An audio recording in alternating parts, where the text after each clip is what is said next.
ಅಗಸ್ತ್ಯರ ತಿಂದಿದ್ದೆಲ್ಲ ಹೇಗೆ ಕಕ್ಕಿಸ್ಬೇಕು ಅನ್ನೋದು ನನಗೆ ಚೆನ್ನಾಗಿ ಗೊತ್ತು.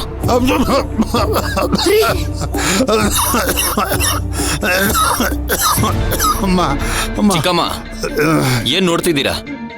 ನೀರು ಕೊಡಿ, ನೆತ್ತಿಗೇರಿರ್ಬೇಕು. ಏರಿದ್ದು ಎಷ್ಟು ದಿನ ಮೇಲಿರುತ್ತೆ ಚಿಕ್ಕಪ್ಪ? ಕೆಳಗಿಳಿಲೇಬೇಕಲ್ವಾ? ಎಲ್ಲ ನುಂಗಿ ನೀರು ಕುಡಿಯೋದು ಅಷ್ಟು ಸುಲಭ ಅಲ್ಲ.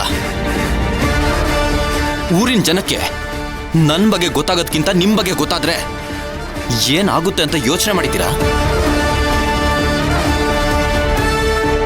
ನಂಬಿಕೆ ದ್ರೋಹಿಗಳು ನೀವು. ಗಂಡ ಹೆಂಡತಿ ಇಬ್ರು ಸೇರ್ಕೊಂಡು ನಮ್ಮ ಮನೆಗೆ ಕಳಂಕ ತಂದ್ಬಿಟ್ರಿ. ನಾನಲ್ಲ ಈ ಮನೆಗೆ ಶಾಪ, ಈ ಮನೆಗೆ ನೀವು ಶಾಪ.